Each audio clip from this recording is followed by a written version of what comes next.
Yeah, here we go. Okay, time for Superstars. Episode number 3. We're still up to week 12 in Universe Mode. We have now shrunk down Superstars to 3 matches.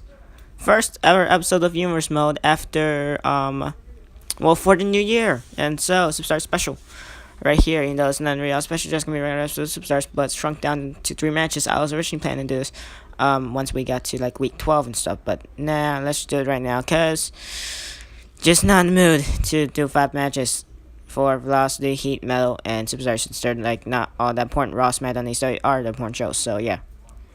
So of course Velocity, SmackDown, Velocity, Heat, and Metal. They're shrinking down to 3 matches. No, shrink down to 2. Superstars is shrinking to 3 because it's like the joint branded one and stuff like that. We're gonna have a little bit more segments than what we're gonna have on Raw, SmackDown, or A.A.W show. Velocity, Metal, and Heat will probably have like a couple segments itself as well, just to waste more time as well, I guess. And so yeah, as well, kick things off here. Tonight on Superstars with Raw action. Mark Merrill and Rick Rude. They've created a tag team, and they're facing off against Breezango, as you guys currently see. And well, Rick Rude. And I'm not sure, did we even do the whole Superstars intro in the beginning? I'm not even sure if we did. If we didn't do the whole Superstars intro jump cut, well then, my bad. It's gonna be the jump cuts for other ones anyway, so which is why we're quick again to the action, I guess. And there goes Rick Rude, crashed and burned to the outside. We also got a SmackDown matchup, also got a ACW matchup as well. Your main event here tonight will be brought to you by ACW, and it's to debut Superstars into the ACW roster. Mick Foley goes 1-1 against Ric Flair. And so definitely going to be a good Easter egg contest right there. Definitely going to be extreme. Not sure if we're going to see any blood or not. These two actually do HR, so it's going to be some heat. Some real life heat there, I guess. So, yeah.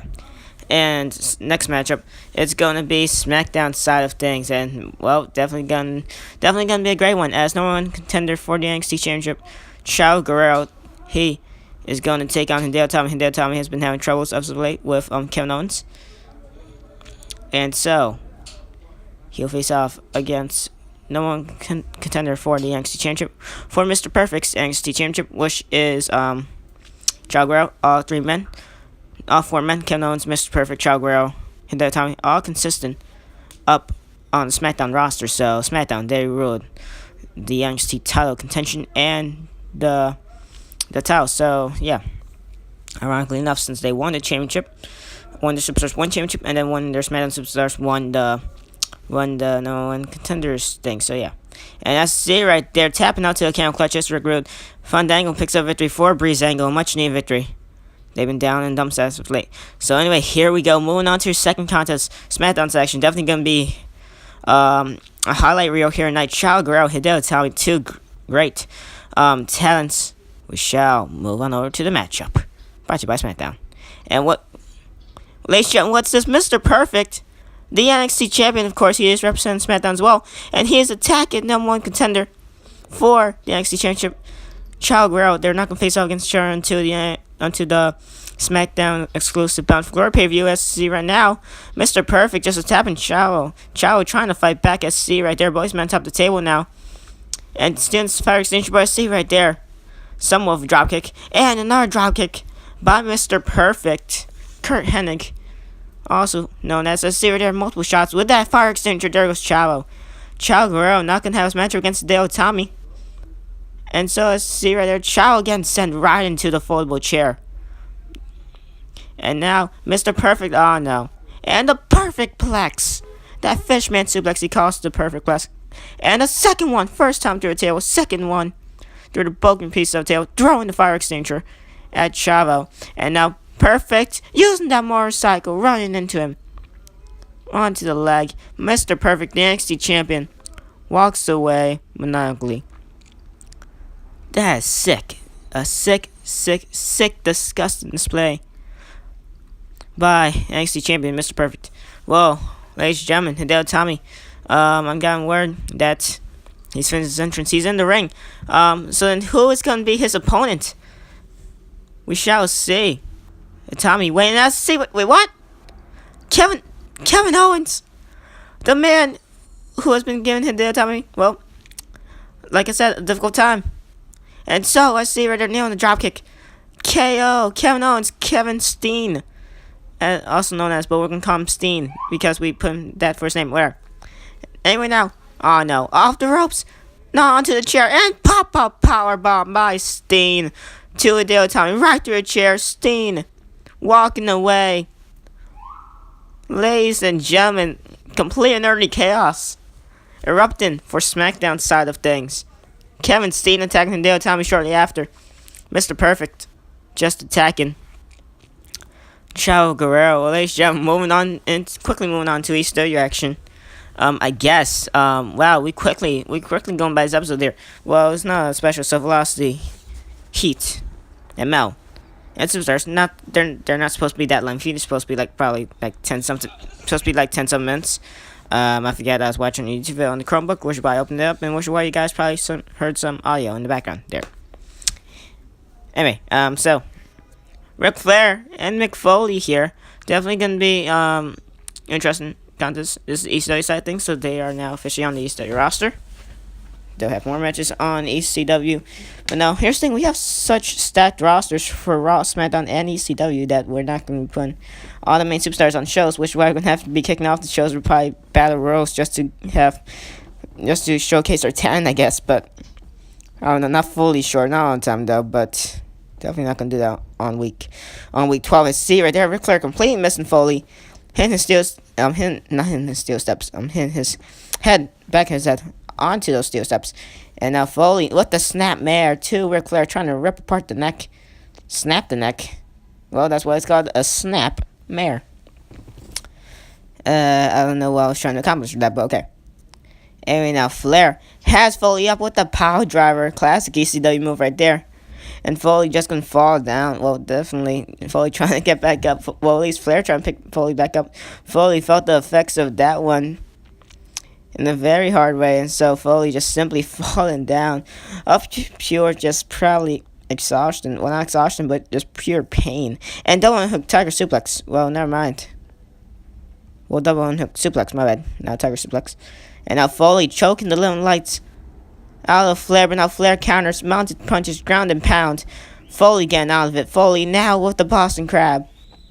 And he has the Walls Jericho locked in to Flair. Flair getting off that, getting a 2 count for some reason. Foley probably just resting. Was somewhat close, so you gotta think it's Foley. Is that power driver definitely screwing Foley up a little bit.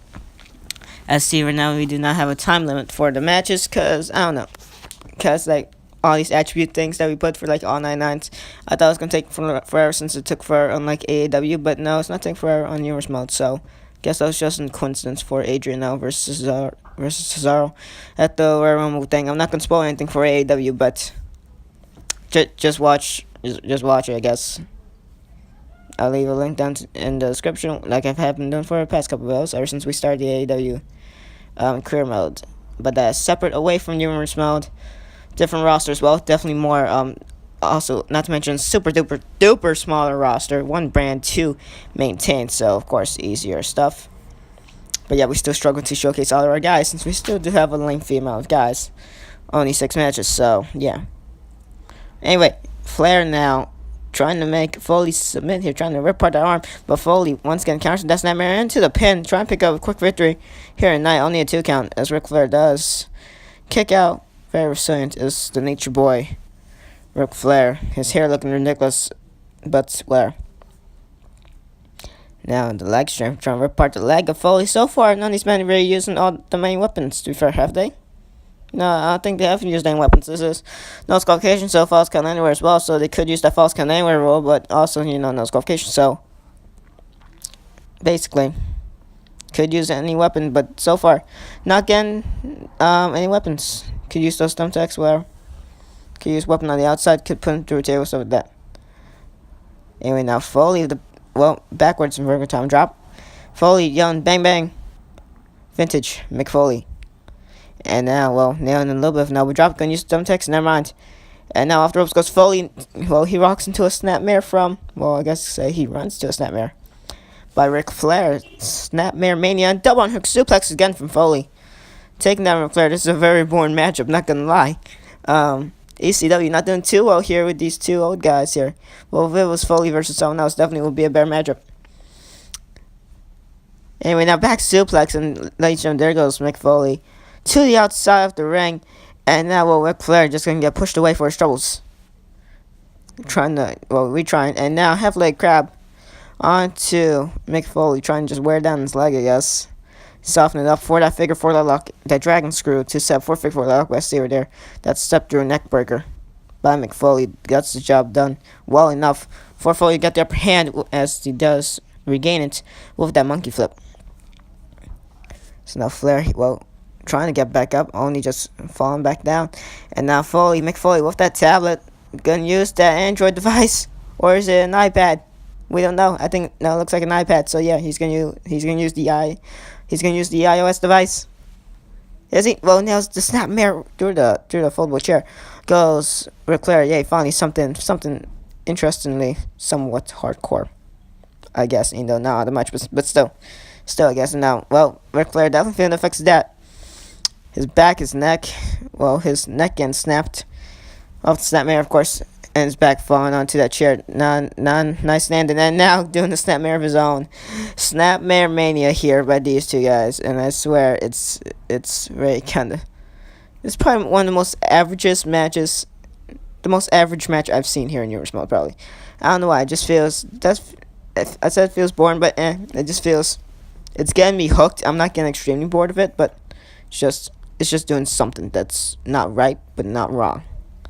I don't know what, but it's just something. Half leg crab by Mick Foley here, wearing down that leg of Ric Flair. He doesn't have any submissions, but so, whatever. Anyway, now Flair thought he was going to get sent to the outside. Both men, or one of these men could get sent to a table. Let's see right there. Mick Foley almost baby suplex, and perhaps Ric Flair still onto the ring apron, into the ring, or outside the ring, where he most likely will land on top table. Probably not through it since the CPU is native, but, and that bystand by Flair to Foley moments ago. For some reason, didn't put Mick Foley onto the outside the ring. Someone needs to go through a table. Come on, we need someone to go through a table. Anyway, now Foley, snap mare onto Ric Flair. Enough of the snap mare!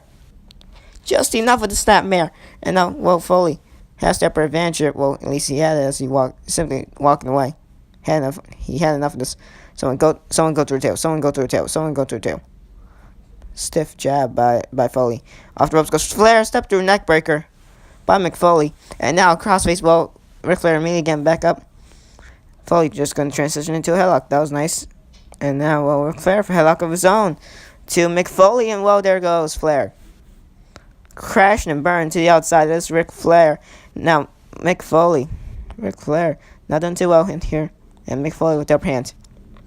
And now, just another stiff jab right into the face, knocking down Flair. The Nature Boy. 16-time world champion, not doing too well in this matchup. But see right there, trying to do perhaps a brainbuster suplex or any other suplex variation, but nice counter to her crown. Mick Foley picks up victory here tonight to end off Superstars for the ECW side of things. As he picks up victory against Ric Flair, he gets his win in his debut. Ric Flair gets his loss in his debut in Universe Mode and in the ECW roster. So anyway, again, notification when you move on. Batista is going to come from backstage, and that is how we shall end off Superstars. Let's listen to what the animal, Dave Batista, has to say. Ladies and gentlemen, I am, of course, Dave Batista, and I have been definitely one of the most single-handedly dominant superstars here on Raw. And I got, let's say one accomplishment, one major one, to prove it. As you all know, back into week 4 for Raw's pay-per-view, which was Old Limit, I did defeat Goldberg in the last man standing matchup. Now, since the card for Raw's Sealed Fate pay-per-view is getting a little bit closer and closer to ending, I hereby re-challenge Goldberg to a rematch to see who is the better man once and for all. Bill Goldberg, hope you accept, and there will not be no excuses. For once, I defeat you once again and make the animal reign supreme. Okay, ladies and gentlemen, so Batista, he gets a couple words in. Well, ladies and gentlemen, definitely blockbuster announcement for Raw's Sealed Fate pay per view, going off head over heels of week 4 for Raw's Order Limb pay per view, in which Batista did answer Goldberg's open challenge in a last minute stand matchup as well. And Batista defeated Goldberg in like what I believe 3-4 minutes. So maximum was 5. I think it was probably 3 or 4. So yeah, Batista doing his own challenge this time to Goldberg at Raw's Sealed Fate pay per view in week what 12. So yeah, one more episode of Raw to go, and that'll be the go home show for the pay per view. Then that SmackDown Bound for Glory pay per view week 13, ECW's Sin pay per view week 14. So got a whole bunch of couple pay per views like for week 4 where we had Raw's Order Limit, week 5 where we had ECW's Barely Legal, and then week 6 where we had SmackDown's No Surrender, and then week 8 where we had the joint branded live from the MSG Raw SmackDown and ECW exclusive. So that we also need to do the monthly live house show tour highlights. So we'll do that on probably tomorrow. Well, we did do it last month on December 8th, so we'll probably do it January 8th, probably. But since I won't get it over, we'll probably do it tomorrow. Or probably today, not sure. Anyway, thank you guys for watching this episode. Catch you on the next one. And goodbye. This is probably my most 50-50th episode of Universe Mode. I didn't enjoy doing it, but I liked doing it, but I didn't like doing it. It was just me just doing something. I don't know. It just felt. It didn't feel like I enjoyed it, but I enjoyed this, but I didn't enjoy it. I don't know. Thank you guys for watching. See you on the next one. Goodbye.